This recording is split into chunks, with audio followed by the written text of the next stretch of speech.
And now for our next news special report.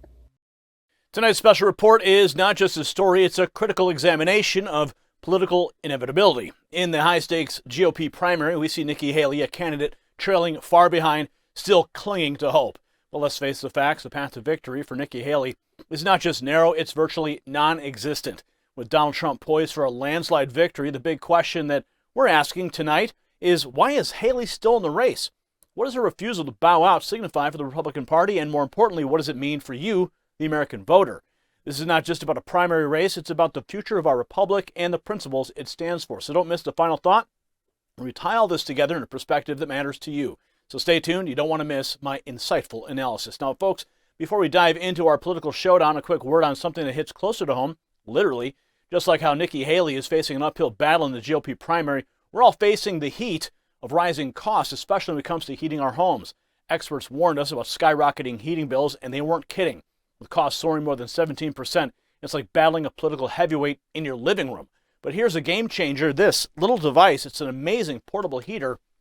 It's like having your own personal strategy against the big utility companies. Compact, efficient, and a money saver. It's a smart choice in this tough climate. Don't just endure the cold, outsmart it. Grab this heater now at a whopping 55% off right now at getwarmnow.com. That's getwarmnow.com. Don't let high bills knock you out this winter. Now, in the tempestuous arena of American and Republican politics, we're witnessing a scenario that's both unprecedented and, frankly, bewildering. As the GOP gears up for the 2024 presidential race, there stands Nikki Haley, former governor of South Carolina, staunchly refusing to step down from a contest that, to most observers, seems already decided. With Donald Trump's triumph in the primary almost a foregone conclusion, Haley's persistence raises critical questions about the direction and unity of the Republican Party. So let's start with the facts. The numbers are clear, and they don't lie. Trump is leading the polls by a staggering margin. In South Carolina, a state Haley once governed, she trails Trump by over 30 points. Nationally, the gap widens to an eye-watering 58 points. In the face of such overwhelming odds, Haley's insistence on continuing her campaign isn't just a David versus Goliath scenario. It's more like David without a slingshot. So this brings us to the heart of the issue. Why is she still in the race? Her recent statements on NBC's Meet the Press shed some light on her mindset. She insists that she doesn't necessarily need to win South Carolina, but she must show stronger performance than in New Hampshire. But let's be realistic. Does she genuinely believe she can close such a monumental gap? Let's watch. Let's talk about your path forward. As you know, Trump has a double-digit lead in the polls. He secured the endorsement of a lot of the top officials in your state. Do you need to win South Carolina, your home state, in order to win the nomination? Well, let's first talk about the people that he surrounded himself in South Carolina. Yes, he got the endorsement of the governor, but that's the same governor that I defeated when I ran for governor. Yes, he got the endorsement of the political class in South Carolina, but that's the same group that I forced to have to show their votes on the record. It's the same group that I forced to pass ethics reform where they had to disclose their income. It's the same group where I vetoed $500 million of pet projects that I didn't think taxpayer dollars should go to. So there's no surprise there that the political leaders surrounding him there, Trump has become an insider. That's what it comes down to, is he's more interested in satisfying the elected class than he is in satisfying the people. When it comes to South Carolina, look, we wanted to be strong, and I think we started with 2% in Iowa, we ended up with 20%. We got to New Hampshire, we needed to do better than that. And we did. We got 43% of the vote. And we even got the Democrats to come out and vote for me, right? Right, Haley? Now we're going into South Carolina. We need to be stronger than what we did in New Hampshire. And so that's certainly what we need to do. But it's not just that we need to be stronger, Kristen. Trump needs to be stronger. He's not getting the independent vote. He's not getting a segment of the Republicans. And so he's got some work to do as well. Let me just make sure we get an answer, though, Ambassador Haley, because this is your home state. You were governor in the state of South Carolina. Do you need to win your home state in order to stay in this race? Is it do or die? She's persistent.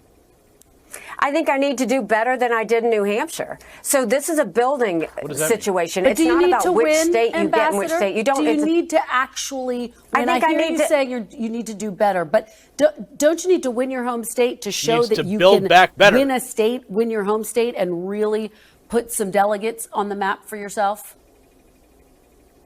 Well, we've got 17 delegates. He's got 32. I'd say that's pretty good to start. What I do think I need to do is I need to show that I'm building momentum. I need to show that I'm stronger in South Carolina than New Hampshire. Does that have to be a win? I don't think that necessarily has to be a win, but it certainly has to be better than what I did in New Hampshire, and it certainly has to be close. And so that's what we're focusing on. If we win, great. If not, we've got to show that we're continuing to narrow that margin along the way. So I hear to give people in Super Tuesday states a reason to know that they can continue to see and have us fight on.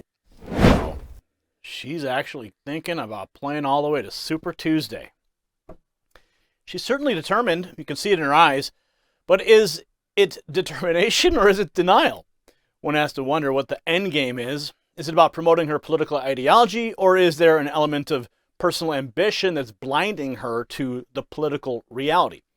Now, the call for Haley to drop out isn't just coming from political pundits. It's coming from within her own party. Ronna Romney McDaniel, the chairwoman of the Republican National Committee, has publicly urged Haley to concede and endorse Trump. Now, her rationale is clear, that the party needs to rally behind a single candidate to defeat Joe Biden in 2024. Here's more. Looking at the math and the path going forward, and I don't see it for Nikki Haley. I think she's run a great campaign, but I do think there is a message that's coming out from the voters, which is very clear. We need to unite around our eventual nominee, which is going to be Donald Trump, and we need to make sure we beat Joe Biden. It is 10 months away till the November election, and we can't wait any longer to put our foot on the gas, to beat the worst president, to beat a president that's kept our borders open, allowed fentanyl to pour through, allowed inflation to go rampant. He is hurting the American people, and we need to do everything we can to unite so that we can defeat him. And she should resign as well. Now, when we look at McDaniel's comments, it's not just about endorsing Trump, it's about recognizing the mood of the Republican base. The message from the voters is loud and clear. They want unity. They want a strong candidate who can take on the challenges facing our nation. And according to the polls, they believe that Donald Trump is that candidate. Now, Haley's response to McDaniel's comments was telling. She accused the RNC of being biased and failing to be an honest broker in the primary process. She claims the American people haven't had their full say yet, citing that only 2 states have voted. But again, let's not ignore the writing on the wall. With such a significant lead for Trump, the likelihood of a turnaround is slim to none. Haley's argument about democracy and giving the people a voice, sure, it sounds noble, but in the context of a primary where one candidate is overwhelmingly favored, it comes off as slightly disingenuous. And then there's the issue of Trump's influence over the RNC. Haley has accused Trump of pushing the committee to declare him the nominee prematurely and to support his legal battles. And these are serious accusations suggesting a level of political maneuvering that should concern any voter who values fair and transparent processes. Yet, in the grand scheme of things, these accusations seem to do little to sway the strong support that Trump enjoys within the party.